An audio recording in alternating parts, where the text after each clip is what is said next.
1. Merkin's sudden arrival and the immediate danger. The scene begins abruptly with shock and confusion. It is stunned when Merkin suddenly appears, questioning why she came and how she managed to find him. He immediately orders her to go inside and warns her not to touch anyone or interfere again. Merkin is visibly shaken but determined. Ates is restrained, his hands tightly bound, yet he has just fought and beaten several men. Merkin tries to help him untie the ropes but struggles because they are tied extremely tightly. Ates angrily questions how she arrived, asking where Simul is. Merkin explains that Simul told her to wait in the car, but she couldn't stay still. When she received Ates' location, she immediately left the house and came straight there. Ates is frustrated but also relieved. He admits he was worried about her. Merkin apologizes for not thinking clearly. In that moment, she wasn't capable of worrying about her phone or safety. Ates urges her to leave immediately, insisting that men will arrive soon and that he cannot protect her with his hands bound. Merkin refuses repeatedly, stating clearly that she will not abandon him. Their argument intensifies. Ates orders her again and again to leave, explaining that staying puts her in serious danger. Merkin stands her ground, refusing to go no matter what. Their confrontation is interrupted when armed men suddenly arrive. 2. Capture and brutality. The armed men seize both of them. Merkin screams and struggles as they grab her, and Ates violently resists despite being restrained. He threatens them, swearing he will make all of them pay. The men mock him, taunting him by pointing out how angry he is because they hurt his wife. Despite Ates' resistance, the attackers overpower him. They tighten his restraints even more and confirm that both Ates and Merkin are under control. One of the men orders the others to leave, stating the situation is handled. Once the attackers withdraw slightly, Ates checks Merkin, asking if she is okay. She says she is fine and tells him not to worry about her. Ates, however, says it is already too late. She should never have come. Merkin admits she came because she was worried.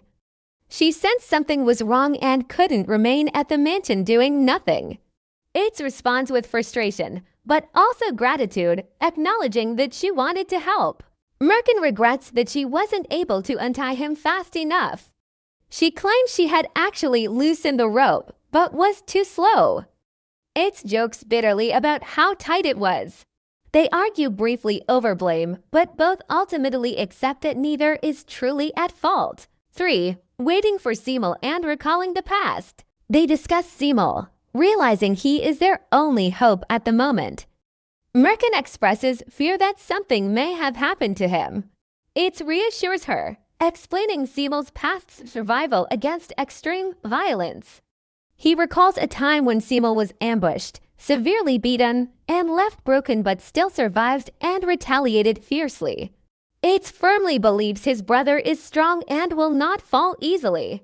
Ates expresses confidence that they will escape. However, he admits that if they don't survive, he wants to clear something off his chest. He did not betray Merkin regarding the tender or contract issue. He insists that if he had done it, he would have admitted it outright. Merkin is surprised that this is what he is worried about at such a moment, but Ates explains he cannot tolerate injustice. He emphasizes that despite their problems, he would never betray anyone, not even an enemy. He wants Merkin to know the truth in case these are their final moments. They talk about regret, unfinished promises, and fear. Ates asks Merkin what would hurt her most if she were to die. She replies that failing to keep her promises would be the hardest thing. 4. Criminal discussions behind the scenes. The perspective shifts to the antagonists. One of the men reports to the boss that Merkin unexpectedly appeared and ruined the entire plan. The boss is furious, questioning why Merkin was there and how she dared to interfere. Despite this, the men confirm that everything is currently under control and that Merkin is unharmed. The boss issues a strict warning. If even a single hair on Merkin's head is harmed, he will destroy everyone responsible. He acknowledges Merkin's strength and courage, but curses her for ruining the operation. The criminals argue about whether Merkin should be sacrificed for the sake of the plan. One insists there is no turning back. Another refuses to give up on Merkin. Emotional tension escalates, highlighting the clash between cold pragmatism and emotional loyalty. The boss warns against emotional decisions, stating that in their world, emotions lead to death. 5. Escalation, threats, and chaos. Elsewhere, another violent confrontation unfolds. Armed men threaten others, accuse them of hiding information, and demand to know where Ates is. Guns are drawn, and everyone is ordered to stay still. The atmosphere becomes increasingly unstable as multiple groups converge with conflicting agendas. One character explodes in rage, declaring that if Ates is harmed, everyone in the house will die. Another admits that his own daughter is missing, revealing shared fear and desperation across opposing sides. Despite their hostility, fear and grief unite them momentarily. Still, violence remains imminent. Orders are given to shoot anyone who moves. 6. Ates' escape plan. Back with Ates and Merkin, Ates devises a desperate escape plan. He instructs Merkin carefully. Once he loosens the ropes, Merkin must hide behind the door. When the men enter, she must run with all her strength. There will be only one chance. Merkin hesitates, unwilling to leave Ates alone, but he insists.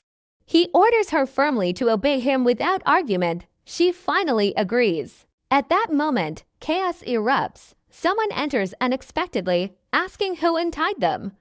Shots are fired. Confusion spreads. Amid the chaos, Ates fights back fiercely. Merkin is shocked by Ates' strength and bravery, exclaiming sarcastically about the man she married. They escape through gunfire. Ates is grazed by a bullet, but he insists he is fine. Merkin is injured slightly but unharmed overall. They flee before the attackers can recover. 7. Pursuit and separation. As they escape, the attackers vow not to stop chasing them. Ates orders Merkin to take another route while he distracts the pursuers. He bids her farewell, calling her my flower, and tells her the only thing he wants is for her to be safe. Meanwhile, authorities or another faction intercepts a suspicious woman trying to leave the country. She claims she has a plane ticket and begs them to let her go. They refuse, citing strict orders. Back elsewhere, tension mounts as people anxiously wait for news of Ates and Simul. Phones go unanswered. Threats are made against subordinates if Ates does not return alive. 8. Family waiting and emotional reflection. The story shifts to a domestic setting where older women talk while working. They pray for Ates and Simul's safe return. One woman reflects deeply on love, marriage, and sacrifice. She speaks about Merkin, noting that she was forced into marriage and lived more like enemies than spouses, yet Ates still risked his life for her. She explains that love does not always begin gently. Some loves start with conflict, pain, and struggle, but those built through effort and shared hardship are the most valuable. True love, she says, is woven slowly with patience and sacrifice. Fear of loss reveals hidden emotions and transforms love into something powerful and overwhelming. Her monologue serves as a philosophical reflection on the entire story. 9. Aftermath and wounds. Merkin is treated for her injury. A bullet grazed her arm, but the wound is not serious. Ates urges her to leave quickly before things worsen. Merkin apologizes repeatedly. Ates reassures her, urging her to move. Merkin reflects on her mother's words. A person must protect their honor and their love. She realizes she protected her honor, but failed to protect her love and vows to change that. 10. Final confrontations and cliffhanger. The episode closes with another armed standoff. Ates steps forward, telling the attackers to settle things man to man and let Merkin go. The men mock him, saying he is in no position to negotiate. Tension rises sharply. Guns are raised. The outcome remains uncertain. The final lines abruptly break the fourth wall, encouraging viewers to subscribe and turn on notifications signaling the end of an episode and setting up the next chapter.